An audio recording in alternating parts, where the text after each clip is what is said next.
le monde. Bonjour Kim, comment ça va? Salut Amélia, je vais très bien et toi? Ça va très bien. Aujourd'hui, on va adresser un sujet très important qui est comment maximiser la rétention des employés aujourd'hui en entreprise. Qu'est-ce que tu en penses de ça, Kim?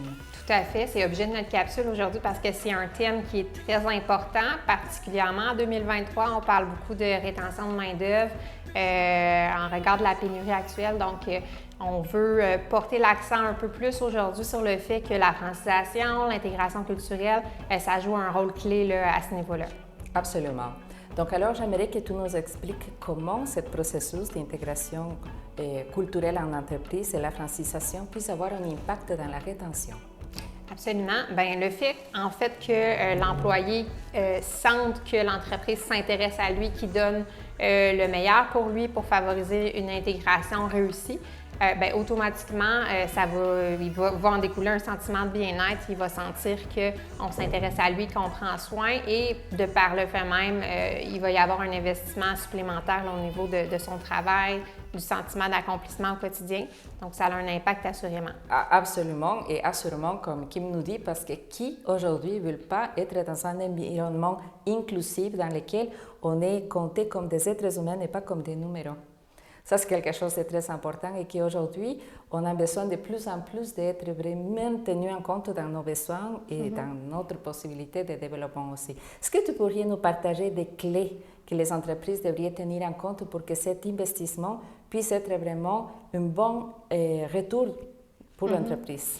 Mais d'abord, il faut changer un peu la façon de voir ça parce que oui, ça représente des coûts importants, ça représente un investissement en termes de temps aussi pour une entreprise que d'aller changer ses pratiques pour offrir ça.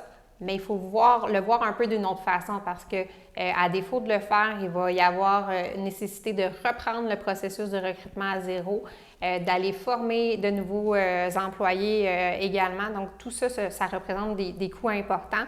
Le fait de prendre soin des employés qu'on a déjà, dans lesquels on a beaucoup investi, permet d'éviter de se rendre là. Donc, au final, là, on sauve de l'argent à cet effet-là.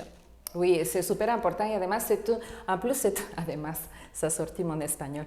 Donc, en plus, c'est en réalité une formule gagnante-gagnante. Est-ce que tu pourrais nous partager des clés pour que ce processus-là puisse être vraiment un avantage de l'entreprise et de l'employé aussi? Oui, bien, je vois deux choses le plus particulièrement. Je dirais que il y a toute une importance associée à s'adapter aux besoins de chacun. Donc, les besoins vont être extrêmement variés. Qu'on regarde, toutes les entreprises sont différentes. Donc, il faut s'adapter à l'entreprise. Il faut s'adapter aussi à chaque individu. Donc, ça demande énormément d'adaptation. Puis, ça demande de moduler l'offre aussi pour répondre aux besoins de chacun. Donc, ça, c'est la première chose. L'autre chose, si on veut être efficace au niveau de notre pratique, c'est important d'aller toucher toutes les strates de l'organisation. Donc, on pense autant aux employés qu'aux gestionnaires, aux superviseurs et aux employés en situation d'intégration, bien évidemment. Donc, c'est en allant de façon plus globale, là, porter notre intervention qu'on va obtenir le succès escompté. Merci Kim, c'est des clés en or qu'on vient d'avoir aujourd'hui.